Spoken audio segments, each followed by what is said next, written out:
बर्फ से ढकी मॉस्को की सर्द रात, चारों तरफ सन्नाटा, बस हल्की सी हवा जो बर्फ के कणों को इधर उधर उड़ा रही थी। शहर की पुरानी इमारतें सफेद चादर में लिपटी हुई और उनके बीच एक सरकारी इमारत जिसकी ऊपरी मंजिल में रोशनी जल रही थी। बाहर से देखने पर यह कोई साधारण कमरा लगता था, लेकिन अंदर का माहौल उस रात इतिहास लिखने वाला था। लंबी लकड़ी की पॉलिश की हुई मेज के चारों ओर कुछ लोग बैठे थे। रूस की तरफ से उनके अनुभवी रक्षा अधिकारी और तकनीकी विशेषज्ञ, भारत की तरफ से वही चेहरे जो वर्षों से रक्षा साझेदारी की डोर थामे हुए हैं। वहां किसी मीडिया को बुलाने की इजाजत नहीं थी, कोई औपचारिक प्रेस कॉन्फ्रेंस नहीं, बस धीमी आवाज में चल रही बातचीत और टेबल पर रखी मोटी फाइलें। भारत और रूस का रिश्ता पुराना है। दशकों से हम एक दूसरे के भरोसेमंद साथी रहे हैं, चाहे वो MiG-21 हो, सुखोई 30 MKI हो या ब्रह्मोस मिसाइल।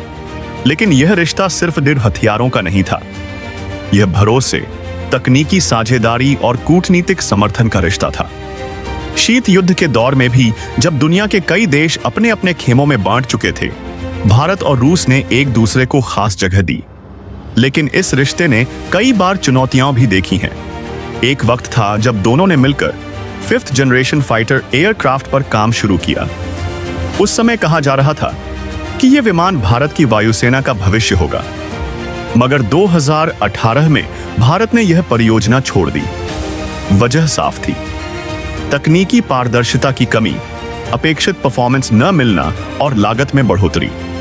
उस फैसले के बाद कई लोगों ने माना कि भारत और रूस की फाइटर जेट साझेदारी अब कभी पहले जैसी नहीं होगी।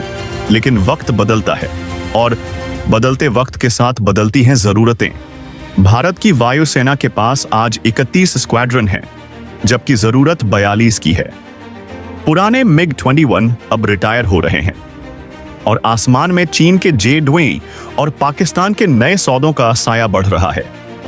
ऐसे में भारत के सामने सवाल है, क्या सिर्फ इंतजार करना सही होगा या तुरंत ऐसा कदम उठाना चाहिए जो आने वाले 20 से 30 सालों तक सुरक्षा की गारंटी दे सके? इसी पृष्ठभूमि में रूस ने अपने सबसे आधुनिक और स्टेल्थ फाइटर जेट Su-57E का प्रस्ताव रखा। यह सिर्फ कोई विमान नहीं है, यह रूस का गर्व है। एक ऐसा लड़ाकू विमान जो रडार पर लगभग अदृश्य है, जिसकी गति मैक 2 के करीब है और जो हवा से हवा और हवा से जमीन दोनों तरह के मिशनों में माहिर है।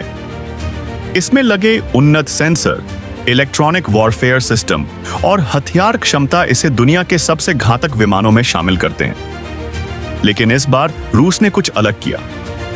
उन्होंने कहा, हम सिर्फ विमान नहीं देंगे, हम आपको इसका पूरा सोर्स कोड देंगे, तकनीकी अधिकार देंगे ताकि आप इसे अपने हिसाब से बदल सकें, अपना रडार, अपने हथियार, अपनी एवियोनिक्स सिस्टम फिट कर सकें। यह प्रस्ताव पश्चिमी देशों से लगभग असंभव है। अमेरिका का F-35 भले तकनीकी रूप से बेहतरीन हो, लेकिन उसका सोर्स कोड अमेरिका के बाहर किसी को नहीं मिलता। यूरोपीय जेट्स में भी यही स्थिति है। इसलिए जब यह खबर दिल्ली पहुंची तो हलचल होना लाजमी था। एक तरफ ऐसे लोग थे जो इसे सुनकर उत्साहित थे, अगर हमें यह विमान अपने हिसाब से बदलने की छूट मिले तो हमारी तकनीकी आत्मनिर्भरता को बड़ा फायदा होगा। दूसरी तरफ संदेह करने वाले लोग भी थे। रूस का वादा कितना पक्का है? क्या यह विमान उतना ही अच्छा है जितना कहा जा रहा है? और क्या हम इसमें निवेश करके AMCA जैसी अपनी घरेलू परियोजना को पीछे धकेल देंगे? दिल्ली के साउथ ब्लॉक में इन सवालों पर गहरी चर्चा हुई। रक्षा मंत्रालय, वायुसेना और राष्ट्रीय सुरक्षा सलाहकार के दफ्तर में बैठकों का दौर शुरू हो गया। कुछ वरिष्ठ अधिकारी मानते थे कि AMCA के आने में अभी समय है और तब तक की कमी को Su-57E से पूरा किया जा सकता है। वहीं कुछ लोग चाहते थे कि हम अपनी परियोजनाओं में ही निवेश करें ताकि लंबे समय में बाहरी निर्भरता खत्म हो। इसी बीच रूस ने एयरो इंडिया 2025 में अपना दांव खेला।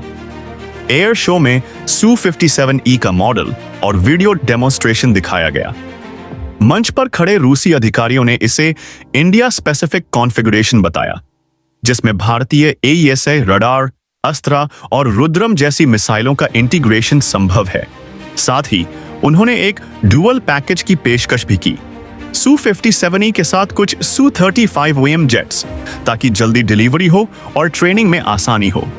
इस प्रस्ताव को लेकर मीडिया में भी चर्चाएं शुरू हो गईं। कुछ ने इसे गेम चेंजर कहा तो कुछ ने इसे डिप्लोमेटिक ट्रैप बताया, लेकिन असली खेल बंद कमरों में चल रहा था। मॉस्को और दिल्ली के बीच सीधे संपर्क, गुप्त बैठकों और छोटे छोटे संकेतों का खेल। उस सर्द मॉस्को की रात में, जब बाहर बर्फ गिर रही थी और कमरे के अंदर हल्की सी गर्माहट थी, टेबल पर रखे Su-57 के मॉडल पर सबकी नजरें टिकी थीं। हर कोई जानता था कि यह सिर्फ एक फाइटर जेट का सौदा नहीं है। यह आने वाले दशकों की रक्षा रणनीति, तकनीकी ताकत और अंतर्राष्ट्रीय रिश्तों की दिशा तय करेगा। वसंत की हल्की ठंडक के साथ बेंगलुरु का आसमान उस दिन अलग ही चमक रहा था। हवाई अड्डे के पास स्थित येलहंका एयर फोर्स स्टेशन पर भीड़ जमा थी। एरो इंडिया 2025 शुरू हो चुका था। हवा में जेट इंजनों की गर्जना और पब्लिक के मोबाइल कैमरों की क्लिक की आवाजें एक साथ मिलकर एक अजीब सी धुन बना रही थी। लेकिन शो के बीच एक स्टॉल ऐसा था जिसकी तरफ हर कोई खिंचता चला जा रहा था। रूस का Su-57E। एक कोने में काले रंग के पर्दे के पीछे से जैसे ही मॉडल अनावरण हुआ, कैमरों की फ्लैश एक साथ चमकी। चमकदार ग्रे काली पेंटिंग, तीखी धार वाली नाक और ऐसे एंगल में बने विंग्स की देखने वाला भी समझ जाए ये कोई साधारण जेट नहीं। रूसी प्रतिनिधि मुस्कुरा रहे थे, मानो उन्हें पता हो कि उनका दांव काम कर रहा है। यह सिर्फ एक एयरक्राफ्ट नहीं है। एक रूसी अधिकारी ने धीमी लेकिन ठोस आवाज में कहा, यह आपके आसमान की ढाल है और हम इसे आपके हाथों में सौंपना चाहते हैं। उसके बाद उन्होंने स्लाइड शो में दिखाना शुरू किया। रडार पर इसकी लो ऑब्जर्वेबल फाइल, 2000 किलोमीटर से ज्यादा की कॉम्बैट रेंज, मैक 2 के आसपास की स्पीड और हवा से जमीन दोनों मिशनों में इसकी क्षमता। लेकिन सबसे बड़ी बात, उन्होंने वही पेशकश दोहराई जो मॉस्को में शुरू हुई थी। पूरी तकनीकी पारदर्शिता, आपको पूरा सोर्स कोड मिलेगा, मिशन कंप्यूटर तक एक्सेस, और हम तैयार हैं इसे भारत के अपने हथियारों, अपने रडार और अपने इलेक्ट्रॉनिक वॉरफेयर सिस्टम के साथ इंटीग्रेट करने के लिए। भीड़ में खड़े कुछ भारतीय वायुसेना के अधिकारी ध्यान से सुन रहे थे। उनके चेहरों पर उत्सुकता भी थी और हल्की सी सावधानी भी, क्योंकि वे जानते थे कागज पर लिखी बातें और रनवे पर उड़ते वक्त की हकीकत में अक्सर फर्क होता है। भारत के रक्षा विशेषज्ञों के लिए यह ऑफर असाधारण था। अमेरिका कभी अपने F-30 का सोर्स कोड नहीं देगा। यूरोपीय देश भी अपने टाइफून या राफेल के सॉफ्टवेयर में ऐसी छूट नहीं देते।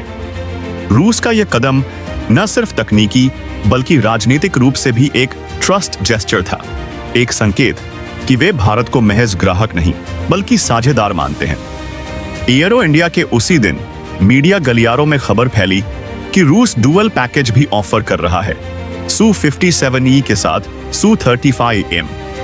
कारण साफ था, Su-33M की डिलीवरी जल्दी हो सकती है और उसके cockpit, system, maintenance protocol Su-33M के आई से मिलते जुलते हैं, जिनका भारत पहले से ही इस्तेमाल कर रहा है।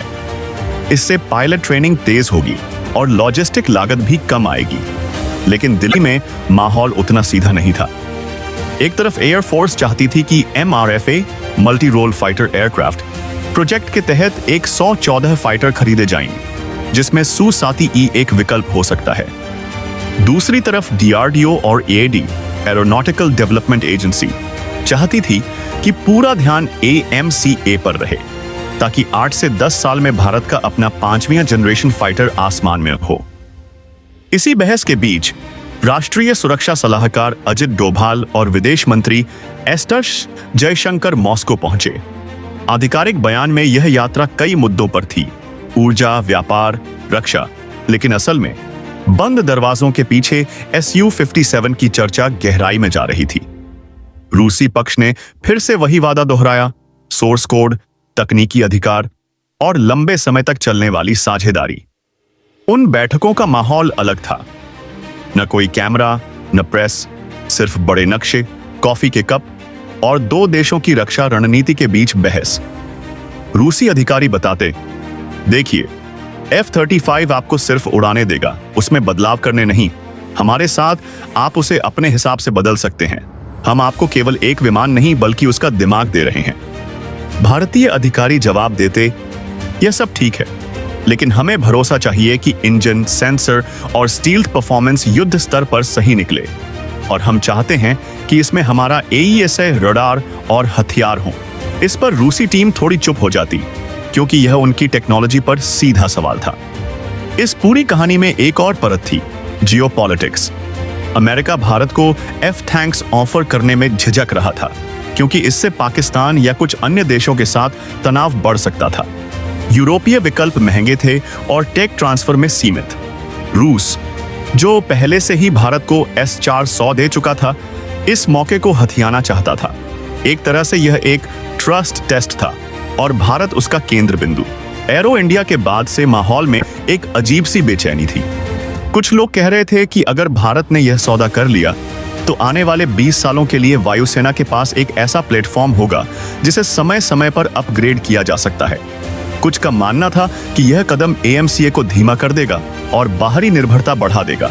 दिल्ली की गलियों में बैठे पत्रकार, टीवी स्टूडियो में बैठे रक्षा विश्लेषक और यहां तक कि पायलटों के बीच भी यही सवाल घूम रहा था, क्या भारत को यह दांव खेलना चाहिए? लेकिन मॉस्को में उन मीटिंग रूम्स में जवाब सिर्फ तकनीक या पैसे से तय नहीं हो रहा था।